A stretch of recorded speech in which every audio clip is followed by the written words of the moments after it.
राधे राधे, जय माता दी। कैसे हैं आप सब? मैं अच्छी हूँ, आशा करती हूँ आप भी अच्छे होंगे, अपनी अपनी फैमिली के साथ खुश होंगे। बुरे लोग और बुरा समय आपसे बहुत दूर रहे,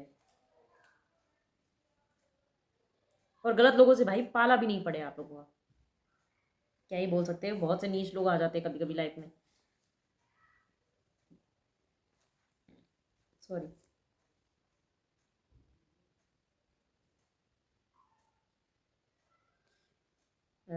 मेरा नाम शानू गौर है। जैसे कि आप लोगों को पता है, मेरे ये जो वीडियोस होते हैं मेरी रियल लाइफ पे होते हैं, जो मैंने झेला, जो मैं सह रही हूँ और जो मेरे साथ हो रहा है।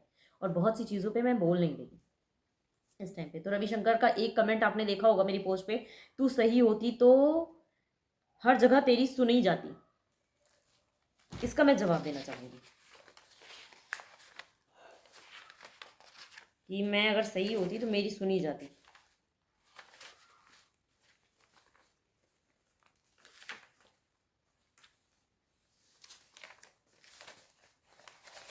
ये उस टाइम पे रविशंकर की, बैक करके दिखा रही हूँ क्योंकि बैंक की डिटेल नहीं दिखा सकती। ये रविशंकर की दिसंबर की, 9 दिसंबर की बैंक डिटेल का है स्क्रीनशॉट। ठीक है। उसमें उस टाइम पे रविशंकर ने 80,000 का ट्रांजेक्शन किया था, जिस दिन मुझे चक्कू से मारने की कोशिश की थी और ईंट से मारा था, मुझे जान से मारने की कोशिश की थी। 9 दिसंबर 2023। ठीक है। और उसके पहले मेरे घर में चोरी हुई थी। और उसके और जब मैं घर से वहां से वापस आई हूँ ना, मेरे घर में 3 दिन चोरी हुई है। अ, अ, देखो मैं बताती हूँ। 3 तारीख, 4 तारीख और 5 तारीख, 3 दिन मेरे यहाँ चोरी भी हुई थी। 4 इतने दिन। ठीक है।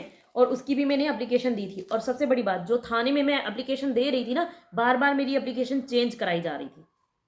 बार बार मेरी एप्लीकेशन चेंज कराई जा रही थी। मतलब जो चीज़ मैं लिख रही थी उसमें मेरे से बोल बार बार वहां थाने की तरफ से ये बोला जा रहा था, ये चीज़ आप नहीं नोट कर सकती, ये चीज़ आप नहीं लिख सकती है, ये मत लिखिए, आप ये टॉपिक हटा दीजिए। जबकि जो चीज़ मेरे साथ हुई थी, मैं उस चीज़ की कंप्लेन लिखाने गई थी। ठीक है। और 9 तारीख को जब मैं रायबली से घर आई हूँ, तो मेरे को घर में घुसने भी नहीं दिया रविशंकर। और रविशंकर के दोस्तों ने ना घर में घर का ताला काट के चेन लगा रखी थी। सोसाइटी के पूरे लोगों को पता है ये चीज़, कि बाहर से चेन लग रखी थी, लॉक लगाया था मैंने, और वो लॉक काट के इन्होंने चेन लगाई थी भैंस वाली। वो चेन भी अभी मेरे घर में पड़ रखी है। फिर बाद में इंटरलॉक मैंने फिर से लगाया, क्योंकि सेफ्टी पर्पज से। अगर मैं घर में लॉक नहीं लगवाती, घर का गेट बंद नहीं हो रहा था, ये लोग कभी भी आकर के मुझे मार डालते। ठीक है। तो ये है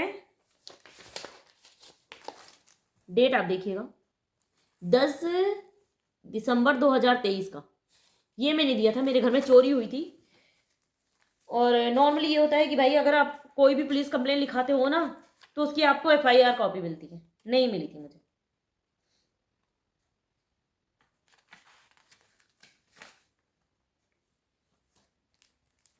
ये 9 तारीख का है। 10 तारीख को मैं गई थी रात में, 9 तारीख को भी मैं गई थी थाने। उस टाइम पे भी मैंने एप्लीकेशन दी थी, उसकी मेरे को एफआईआर कॉपी नहीं दी गई। ठीक है।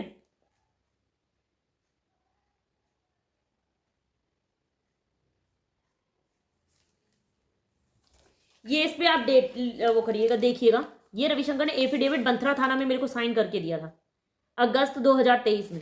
तब भी रविशंकर ने मुझे जान से मारने की कोशिश की थी, और मैं बंथरा थाना में गई थी कंप्लेन लिखाने के लिए रात में। तो उन्होंने ना ये एफिडेविट रविशंकर से साइन करा के मुझे घर वापस भेज दिया था। दिसंबर की बात बताती हूँ, अगर मेरी सुनी नहीं जाती।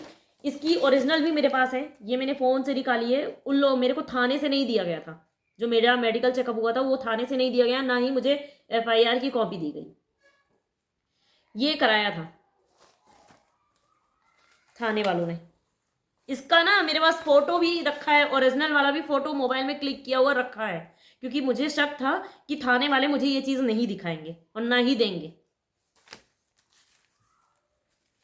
तो बैंक की डिटेल भी आपने रविशंकर की देख ली, 80,000 का ट्रांजेक्शन। और हाँ, सबसे बड़ी बात, 80,000 रुपए रविशंकर ने इधर उधर कर दिए थे ना। उसके बाद रविशंकर ने अपने एक दोस्त से भी मेरे नाम पे 10,000 रुपए लिए थे, कि दे दो, मेरे घर में प्रॉब्लम है और मुझे ज़रूरत के लिए चाहिए। आप समझिए, एक हफ्ते में एक इंसान को समथिंग 1 लाख रुपए खर्च करने की क्या जरूरत पड़ी। और ये पैसे का क्या किया रविशंकर ने? सोना खाया है? क्या किया है? कुछ तो लिया होगा, बिल होगा। ये पैसा खुद जो लोग समझदार होंगे ना उन्हें पता होगा कि कहा गया।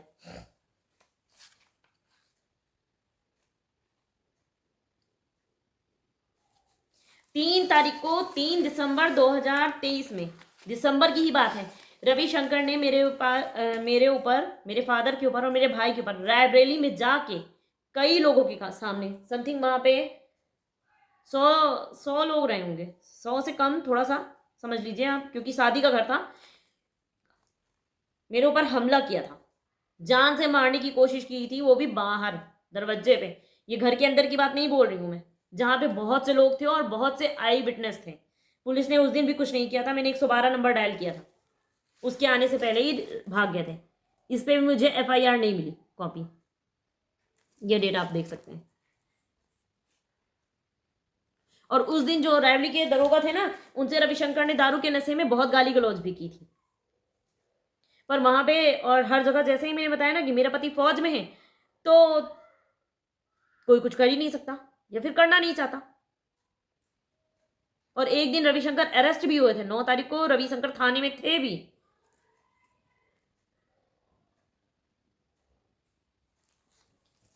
जो है रात में बंद करे थे, पुलिस वाले इनको उठा करके लेके गए थे, क्योंकि इन्होंने मुझे बहुत बुरी तरीके से मारा था। उसके बाद भी इनको 10 तारीख को रात में छोड़ दिया गया था, जबकि मैं 10 तारीख को सुबह में गई थी। रात में मेरे को थाने लेके गए, रात में मुझे थाने में लेके गए 9 दिसंबर को। 10 तारीख को मुझे सुबह बुलाया था, तो मेरे फादर लोग भी आए थे रायबरेली से, क्योंकि जब उन्हें पता चला था कि रवि ने चक्कू से मारने की कोशिश की और ईंट मारी है, सानू का गला काटने की कोशिश की है, तो जो माता पिता होते हैं और जो भाई होते हैं ना, उन्हें चिंता होती है कि मेरी बेटी, मेरी बहन ठीक है या नहीं। वो लोग सुबह आए थे और उन लोगों ने मेरी कंडीशन देखी थी। उसके बाद मेरा मेडिकल चेकअप भी कराया गया था, वो मैंने आपको दिखा दिया। आप कहेंगे तो मैं ओरिजिनल कॉपी भी लगा दूंगी, ठीक है। फिर मेरे से ये बोला गया 10 तारीख को कि अब आप घर जाइए, हम आपको FIR की कॉपी कल देंगे। 9 तारीख को FIR की कॉपी नहीं दी गई। 10 तारीख को मेरे को ये बोला, सुबह से शाम तक मेरे को बैठा के रखा, शाम को 6, 5:30, 6 बजे मेरे को ये बोला, सुबह 9 बजे से बैठी बैठी मैं, शाम को 5-6 बजे मेरे को ये बोला गया, 5 से 6 के बीच में, आप जाइए मैम, कल आइएगा और कल आपको FIR की कॉपी आपकी दे दी जाएगी। ये थाने में मेरे से बोला गया। अगर वहां पे कैमरा लगे होंगे ना, तो वो चीजें रिकॉर्ड हुई होंगी। और रात में ही 9, 9 बजे रात में, जब मुझे बोला ये गया था कि रवि अब जेल चले गए हैं, अब उन्हें छोड़ा नहीं जाएगा, रात में 9 बजे के लगभग रविशंकर फिर गेट खटखटा रहे थे अपने 2 और साथियों के साथ। 2 में से एक आदमी वो था जिसको रविशंकर ने 2017 में मेरे रेप के लिए बुलाया था घर। जब मैंने गेट के दराज से उसको देखा ना, तो एक टाइम के लिए मैं कांप गई अंदर से। आप समझ, जो औरतें होंगी ना, कभी उन्होंने ऐसी कंडीशन देखी होगी, तो वो उनको पता होगा, वो कांप जाएंगी अंदर से। मैं भी वैसे ही जो है मेरे को फील हुआ, मेरा दिल ना अंदर से कांप गया। मेरा बच्चा सामने सोफे पे बैठ रहा था, वो कांप रहा था। फिर मैंने पुलिस को बुलाया। और सबसे बड़ी मजाक की बात मैं बताऊं,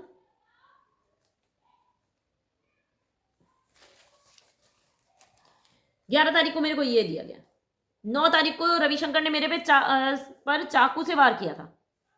और 10 तारीख की रात में, 10 तारीख की रात में रविशंकर घर आए, तो और जो दूसरे दिन मेरे को ये डॉक्यूमेंट मिला ना, उसमें लिखा गया कि भाई रविशंकर तो पाक साफ थे, उनके पास चाकू मिला ही नहीं। 9 तारीख को पुलिस पकड़ के ले गई। 9 तारीख को चाकू वाली बात नहीं उन्होंने बोली। 10 तारीख को जब रविशंकर गेट के बाहर खड़े थे, तब जो है चाकू वाली बात, तब उन्होंने जो है डॉक्यूमेंट पे चढ़ाई कि 10 तारीख को जब रविशंकर को अरेस्ट किया गया, तो उसके पास तो कुछ था ही नहीं। चीजें ऐसी घुमाई जाती हैं, मेरी कहीं नहीं सुनी गई। मानवाधिकार की तो कॉल मैंने, आयोग की तो मैंने कॉल रिकॉर्ड नहीं की थी, नहीं तो शायद मैं सुना देती, ठीक है। ये सारी चीजें मैंने यूनिट में भी दी थी। अब मैं बोल रही हूं, इसलिए बोल रही हूं क्योंकि मेरे को मजबूर किया गया। और इसके अलावा मैं कहीं सही होती तो सही जगह, सब जगह मेरी सुनी जाती। तुम्हारे अगर मोबाइल की मैंने स्क्रीनशॉट निकाल दिए ना, जो है मेरे पास, तो वहीं इज्जत की धज्जियां उड़ जाएंगी। बाकी रही सही जो भी है, मैं सिर्फ इसलिए नहीं बोल रही हूँ ना क्योंकि तुम्हें शरीर पे ना वर्दी है, उसकी इज्जत रख रही हूँ, क्योंकि तुम उस लायक के हो नहीं। और किसी की चुप्पी को कमजोरी नहीं समझना चाहिए। तो तांडव उतना ही करना चाहिए जितना वापस में झेल सको। ये चोरी चमारी और ये छिनारगिरी, यूपी वाली लैंग्वेज में बोल रही हूँ ना, ये मेरे से अब मत करो, क्योंकि मैं पहले वाली सानू नहीं हूं कि मैं हर एक चीज बर्दाश्त करती रहूंगी। और जिस दिन मेरे सब्र का इम्तहान खत्म हुआ ना, बांध टूटा, उस दिन मैं वो स्क्रीनशॉट डाल दूंगी। ये फोटोज जो थी, एक मिनट दिखा रही हूँ फोटोज।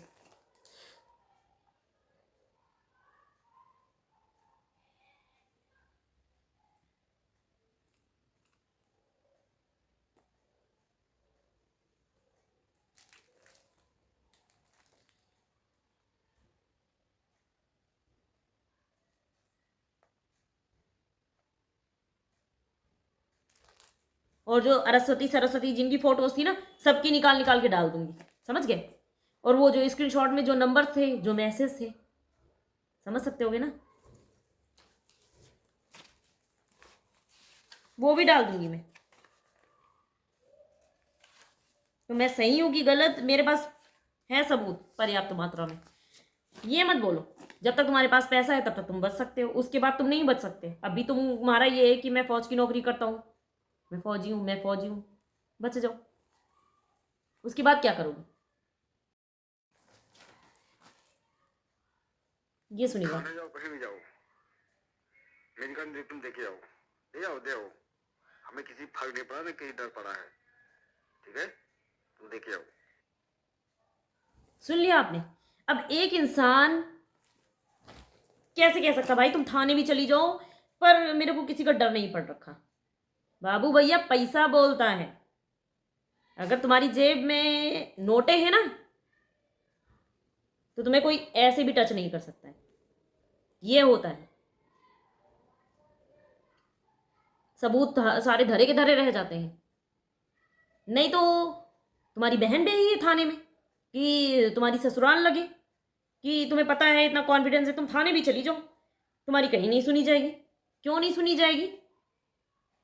बात ये नहीं कि मैं सही हूं या नहीं हूं, बात यह है कि मेरे पास पैसे नहीं है जितने तुम्हारे पास हैं। समझ गए? वो तो अच्छा था, उस टाइम पे मैंने तुम्हारे बैंक की डिटेल निकाल निकाल के रखी थी।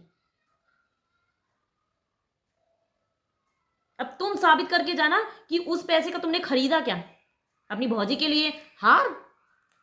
कहाँ गए वो सारे पैसे? क्या सामान तुमने खरीद लिया? किसको दिए? क्या हुआ ऐसा थाने में कि मेरे को इतने दिन जो है, 5 दिन, मतलब 9 तारीख की रात, फिर 10 तारीख को सुबह से शाम तक, फिर मेरे को 15 तारीख तक ऐसे बैठा के रखा गया।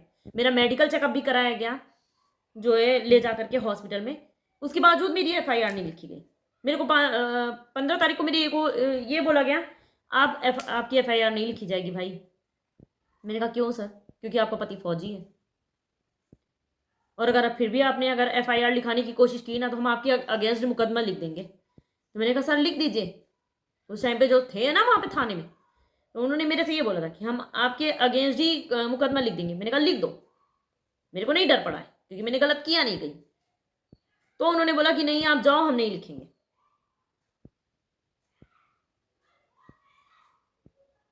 इसका जवाब देना मेरे को। और अगर मैं झूठ बोलूँ ना, तो हर थाने में कैमरा लगे होते हैं, कैमरा लगे होते हैं, सारी चीजें वहां पे रिकॉर्ड हुई होंगी उस टाइम की। कौन सच्चा है कौन झूठा है, अगर वो कैमरे की रिकॉर्डिंग निकलेगी ना, तो पता चल जाएगा कि मैं झूठी हूं या तुम झूठे हो। कहीं नहीं सुनी जा रही, बता रहे। बचो जब तक पैसे के दम पे बचोगे। पैसे के दम पे तुम अपनी बेइज्जती नहीं रोक सकते। और ये जो वहां पे मेरे साथ मजाक हुआ था ना, ये है भाई।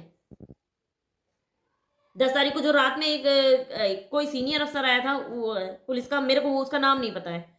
उस टाइम में मेरा दिमाग ही नहीं काम कर रहा था कि मैं उनका नाम पूछूं। कोई बड़े ही अफसर थे, क्योंकि जब वो गाड़ी से उतरे हैं ना, तो लोग जो है कुछ एक दो लोग उनके साथ थे, वो मोबाइल पे उनका वीडियो भी बना रहे थे।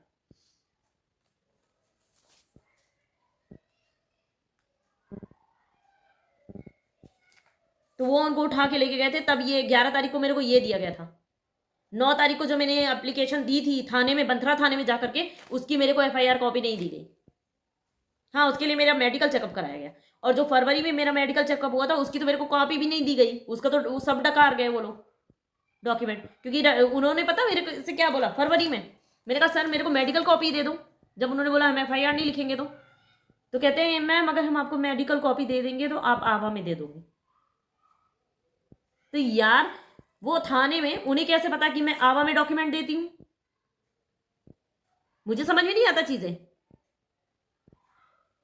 कि एक पुलिस वाले को कैसे पता है कि मैंने सारे डॉक्यूमेंट्स आवा में लगा रखे हैं। मैंने रविशंकर की कंप्लेन आवा में कर रखी है। उसको तब पता होगा जब किसी ने बताया होगा। मैंने नहीं बताया तो किसी ने तो बताया होगा।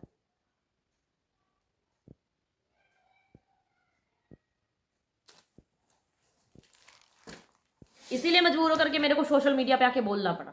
और मुझे कोई डर नहीं है, मैं बोलूंगी।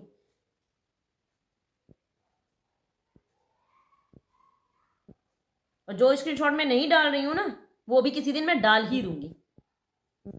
तो जितना डॉक्यूमेंट गायब करना है ना, कर लेना। यहां से वहां से जहां से करना है। मेरी बात समझ सकते होगे ना? कर लेना गायब, क्योंकि मेरा भी दिमाग अब घूम रहा है फिर से। और मैं गुस्से में कुछ ऐसा कर जाऊंगी ना जो किसी ने सोचा ही नहीं होगा। मैं वो सारी चीजें ओपन करके रख दूंगी।